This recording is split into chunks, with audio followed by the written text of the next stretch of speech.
Hello and welcome to Breakfast News. You're watching Raj Sabha TV. I'm Rajat Kane. Let's have a look at the top headlines so far. Over 61% polling in third phase in Uttar Pradesh. 69 constituencies in 12 districts voted on Sunday. High-pitched campaign underway for the fourth phase.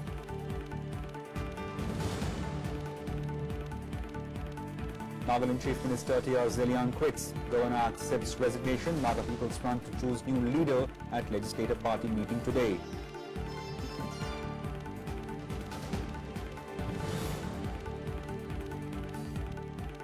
Tamil Nadu Governor seeks report on incidents during trust vote from Assembly Secretary. DMK Stalin rebel AIADMK leader Panneerselvam demands trust vote to be nullified.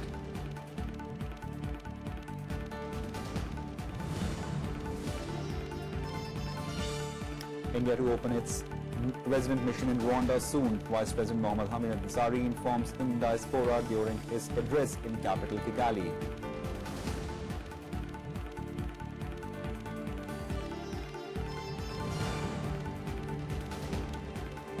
And the US deploys aircraft carriers to patrol contentious South China Sea, move despite Beijing's warning not to challenge its sovereignty.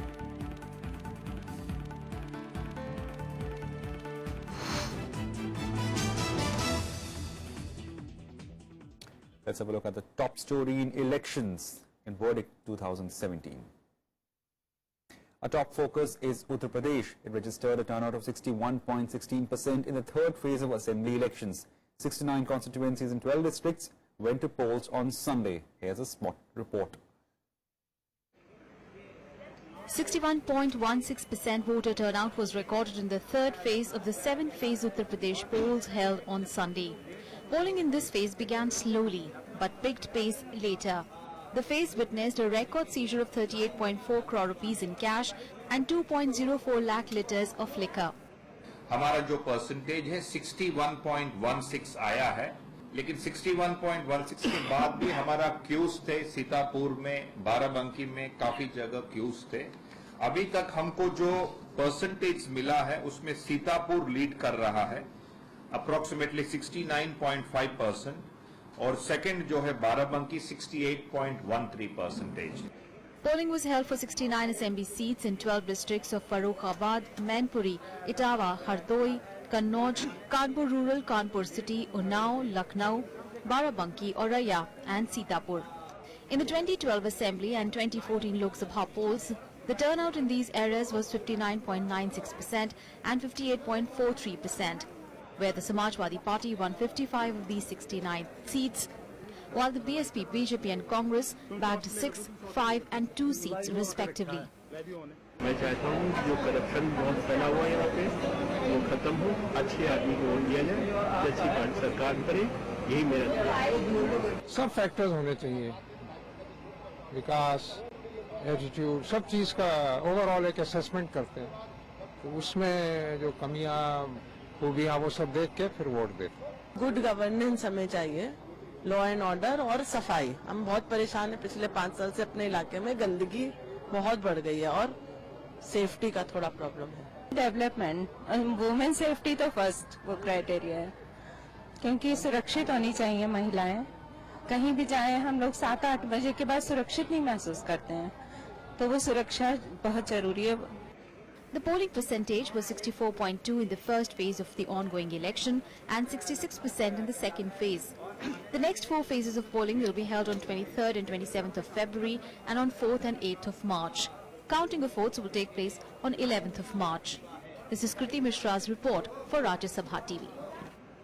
The campaigning for the fourth phase of UP elections continued on Sunday. Akhilesh Yadav and Rahul Gandhi addressed a joint election rally in Jhansi and once again attacked Prime Minister Modi over demonetization, saying people will take revenge with the BJP in these elections. Addressing the rally in drought-hit Bundelkhand region, Akhilesh also claimed work done by his government during the drought as no relief was sent by the centre. At a rally in Pole Mount Fatehpur, Prime Minister Modi reiterated promise of waiving of farmers' loan if elected to power. परेशानी में पानी बांटने की बात आई थी, tanker भिजवाने की बात आई थी, तो सोचो अच्छे दिन वालों ने आपके लिए ट्रेन खाली भिजवाई थी, कुछ पानी नहीं था उसके अंदर. हम समाजवादियों ने तो गांव-गांव टैंकर पहुंचा करके मदद की थी। हम तो पूछना चाहते हैं कि ट्रेन भिजवा करके आपने कौन सी बुंदेलखंड की मदद की थी? पहले मुस्कुराहट होती थी, अब मुस्कुराहट गायब हो गई है। आते हैं, स्पीच देते हैं,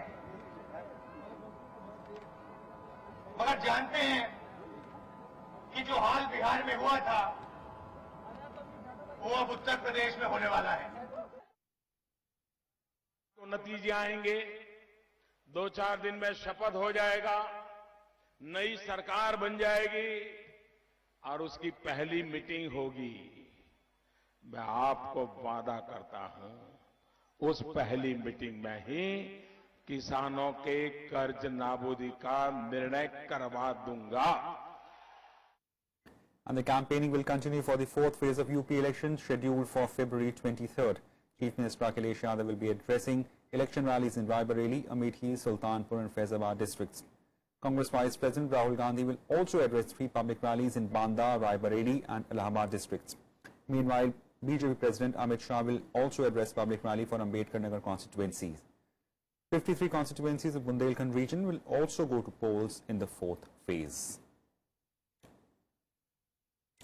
Home Minister Rajnath Singh released his party's vision document for the poll-bound Manipur on Sunday. The 24-page document stressed on raising highway protection force for ensuring a blockade-free Manipur.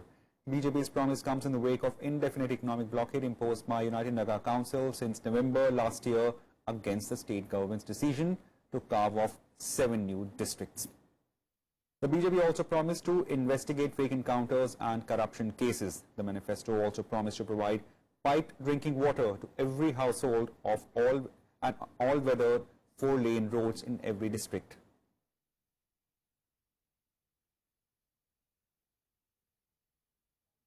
Dialogue तो हो गया, उन लोगों को भी समझाने की कोशिश की, सबको समझाने की कोशिश की। इनको मैंने फोर्स दिया।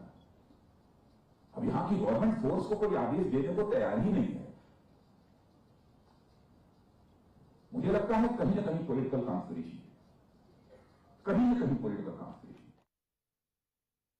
Rajnath Singh also alleged that over 3-month-long economic blockade of Manipur was a result of conspiracy hatched by state Congress government to divert attention from its failures. Addressing an election rally in Imphal constituency, he said that the state government is responsible for ensuring law and order, but it refuses to give directives to force provided by the centre to help mitigate the crisis.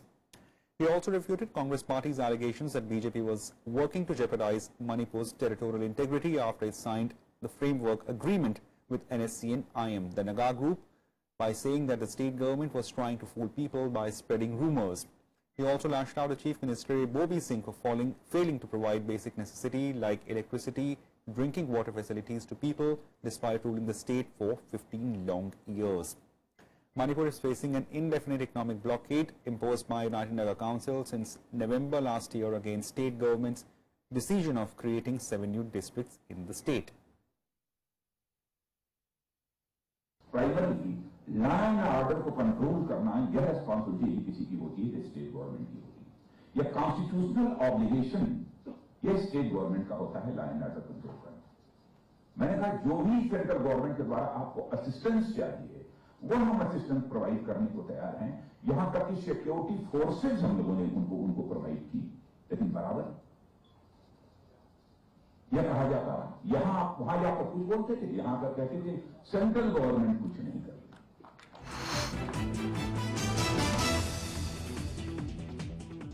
Now, Nagaland Chief Minister Zeliang on Sunday resigned from his post days after party legislators withdrew their support to break the deadlock between agitating tribal groups and the government. Nagaland Governor P.B. Acharya accepted Zeliang's resignation and asked him to continue until further arrangements were made. A meeting to select new consensus leader is taking place today. While there is no clarity yet on who will be his successor, former Chief Minister Nefia Rio is reported to be the front runner. In 60-member assembly, Rio is said to be commanding support of 49 MLAs, while at least 3 MLAs are with party president Shurhozili. Nagaland has been rocked by widespread protests since last month, triggered by the government decision to reserve 33% seats women in urban local bodies, among other issues. Although state government had fulfilled the agitating tribal body's demand of declaring the elections null and void, Zeliang has been under fire for handling protest and the violence that followed. Legislators, and tomorrow when the Chief Minister come back, then we'll take a collective decision. हम लोग Chief Minister को आके साथ में सब मिलाकर बात करेगा, मैं फैसला कंफर्म है ये कि आपकी new minister CM of Nagaland Neiphiu Rio ये कंफर्म है yes The Tamil Nadu Governor Vidyasagar Rao has sought report from the Assembly Secretary on the incidents witnessed in the House when Chief Minister Edappalli K. Palaniswamy won trust vote on Saturday. The Governor has sought all documentary and videographic evidence. This comes as leader of opposition in this Assembly, M.K. Stalin, and dissident AIADMK leader O. Panneerselvam's demand that the trust vote be nullified. Palaniswamy won the trust vote 122 votes to 11 after eviction of DMK members and its walkout by the allies. Immediately after the eviction, Stalin had met the governor and urged him to postpone the trust vote. The DMK meanwhile has announced that it will stage a dawn to dusk fast against the trust vote in the Assembly and the eviction of MLAs in all district headquarters on 22nd of this month. An FIR has been filed against Stalin and his party leaders for holding a protest at Marina Beach against the alleged attack on them during the trust vote. Time for a very short break, more on the other side.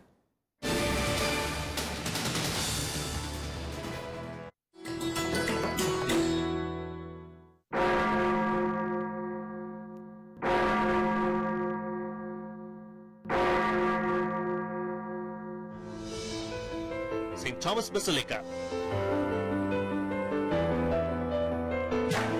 one of the world's 3 churches that is built over the Tomb of Apostles. St. Thomas was one of the 12 apostles of Jesus Christ who brought Christianity to India. With an underground tomb where the remains of St. Thomas are laid, this magnificent basilica is of Gothic architecture.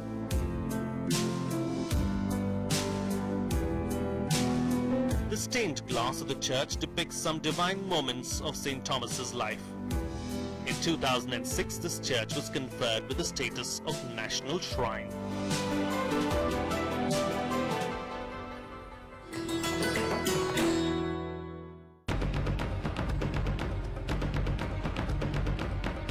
It's election time again.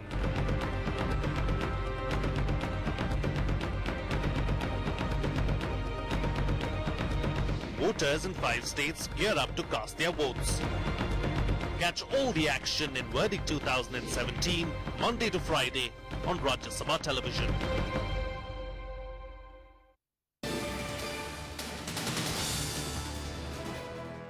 Welcome back. Vice President Mohammad Hamid Ansari arrived in Rwanda as part of his two-nation Africa tour on Sunday. Speaking on board the special aircraft, Vice President Ansari underlined the importance of Indo-African ties. He said this tour is part of conscious effort by the government to intensify interactions with Africa. Addressing Indian diaspora in Rwanda, he said India will open its resident mission in Rwandan capital very soon.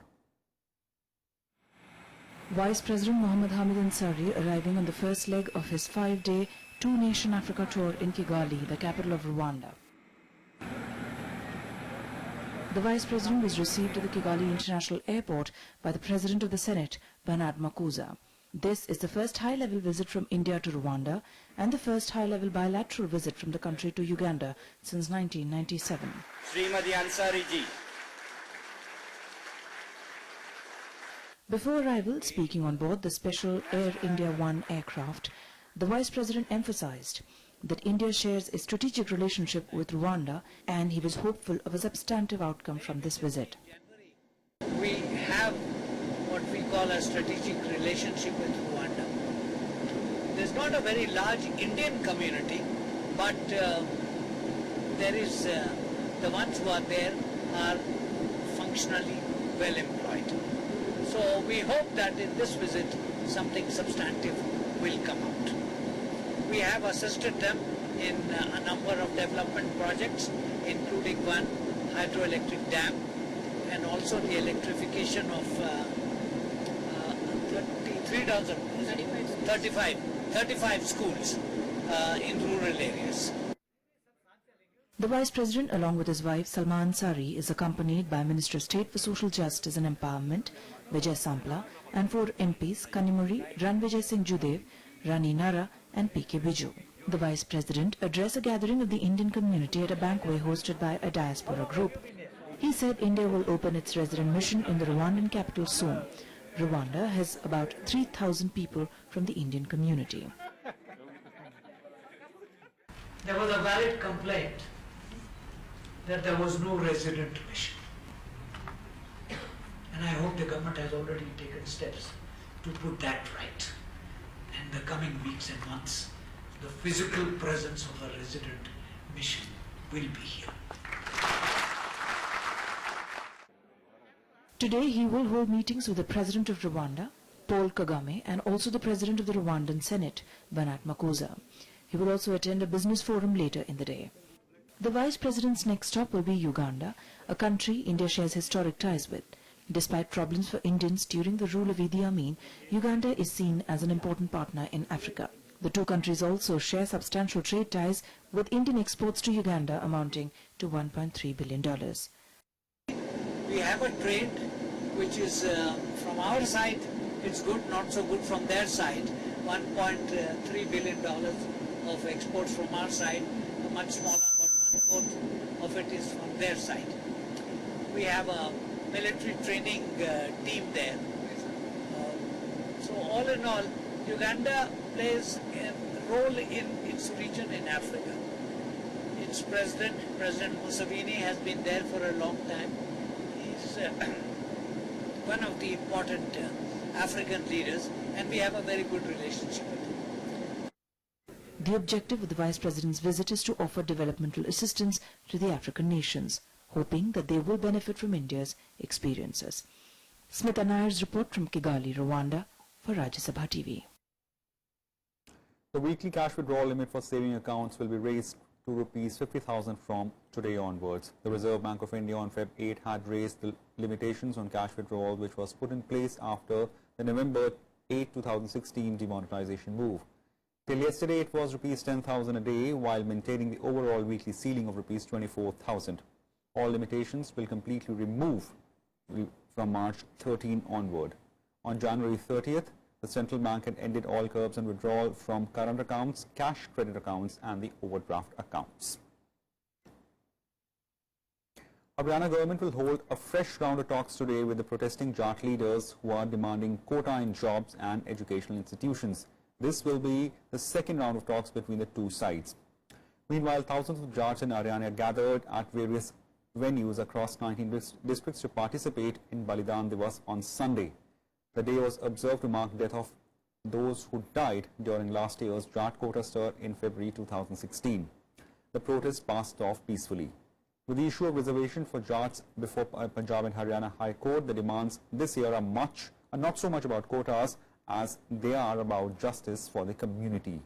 Withdrawal of cases of murder and attempt to murder cases against last year's protesters, release of 58 protesters from jail, and job for every family that lost a member during the agitation.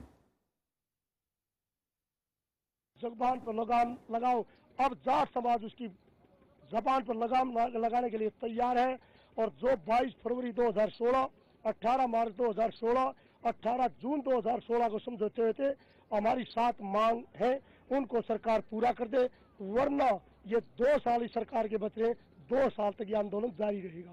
एक तो जो हमारे भाई थे, चाचा थे, ताऊ थे, जो भी हमारे शहीद हो रहे व्यक्ति थे, उन नवाई शहीद का दर्जा मिलना चाहिए। हर एक हमारी 7 मांग है वो पूरी होनी चाहिए। सरकार सुनाई नहीं कर रही हमारी, हमारे छोटे बच्चे या बड़े हम सभी परेशान हैं। इसलिए क्यों सरकार इतनी सोई हुई है? क्यों हमारी मांगे पूरी नहीं कर रही? A look at some other stories we are following from across the country in Nationwide. Former Chief Justice of India Altamas Kabir passed away at Kolkata Hospital on Sunday. Kabir was suffering from prolonged illness, was undergoing treatment for kidney ailment and related complications at Apollo Hospital in Kolkata. The former CGI was reportedly on life support and was reported to be in critical condition earlier in the day.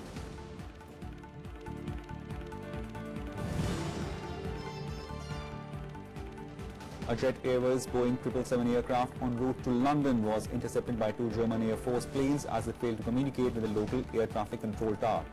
The cockpit crew was temporarily grounded following the incident, which apparently happened after they tuned in to an incorrect radio frequency and lost contact with the air traffic control. The incident happened on Thursday last week.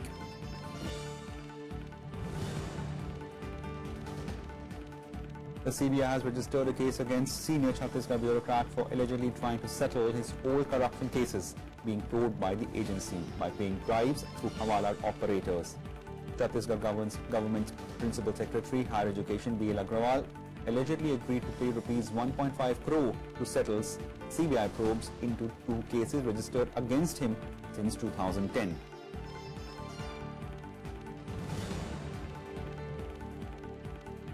India's only live volcano in Andaman Nicobar Islands has started spewing smoke and lava again. After lying dormant for 150 years, Barron Island volcano erupted in 1991 and has been showing sporadic activity since then. Researchers from CSIR and Goa-based National Institution of Oceanology has collected samples from the site, which will help in deciphering the nature of present and past volcanic activities in the region.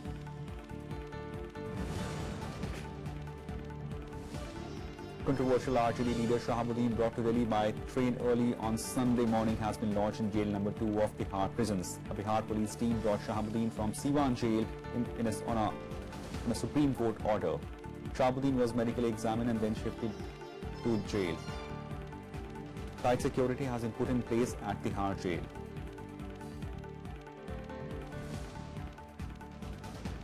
On to international news now. Iraqi government forces have made significant gains, seizing several villages after launching an operation on Sunday to regain control of western Mosul from the Islamic State group. On the first day of the new offensive, which was formally announced by the Iraqi Prime Minister Haidar al-Abadi, early on Sunday, Iraqi forces said they killed 93 IS militants, deployed several weapons facilities and regained control of 10 villages. The progress on Sunday takes them within striking distance of Mosul airport. However, the UN has voiced concern about civilians trapped in the western Mosul amid reports that they could number up to 650,000. IS seized Mosul, Iraq's second largest city, in 2014. The offensive to retake the city began in October last year, with forces succeeding in controlling the eastern part of the city since January. But Mosul's west bank has eluded them. Over the past 2 years, IS has dedicated much of its defensive preparations to the western portion of the city. أقلعت طائراتنا منذ الدقائق الأولى لإسناد قطعات الحشد ونفذت 22 طلعة قتالية حتى الصباح وكانت نتائج باهرة جدا. The US Navy has started what it calls a routine operation in South China Sea with a fleet of supporting warships. The operations comes day after China warned Washington against challenging Beijing's sovereignty in the region. The US Navy announced the operation on Saturday, saying the deployment would, among other things, contribute to the freedom of navigation and lawful use of the sea. The strike groups include Nimitz-class aircraft carrier USS Carl Vinson. The aircraft carrier was last in South China Sea 2 years ago for exercise with Malaysian Navy and Air Force. China claims several contest shoals, islets and reefs in the area. It has been constructing artificial islands with airstrips in South China Sea for a number of years. Other countries with territorial claims in the sea are Philippines, Vietnam, Taiwan, Malaysia and Brunei. A look at other developments from across the world in the World Wrap. A car bomb ripped through market in Somalia's capital, Mogadishu, on Sunday, reportedly killing at least 39 people and injuring about 50. Its deadliest attack since election of President Mohammad on February 8.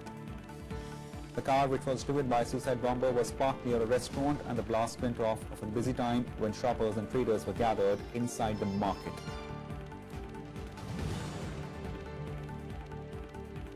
US President Donald Trump is interviewing candidates for the position of National Security Advisor. He has selected 4 candidates: Advisor Keith Kellogg, former UN Ambassador John Bolton, Lieutenant General H.R. McMaster, and Lieutenant General Robert Caslin.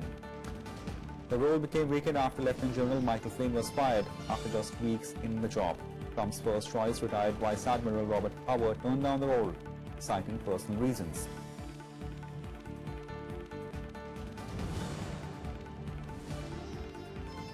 Dozens of people have been injured in explosion in Colombian capital Bogota. The explosion happened near Bullring, where animal rights activists were preparing to hold a march. According to Bogota authorities, at least 40 people are injured, including 28 men and 12 women. It's still not clear if the blast was linked to the protest, which began after the city reinstated the fighting this year. On to some sports news now. Pakistan all-rounder and former captain Shahid Afridi has announced his retirement on Sunday from international cricket. The 36-year-old star all-rounder has already quit Test and ODI cricket, but still skippered Pakistan's 2020 team at 2016 World Championship in India.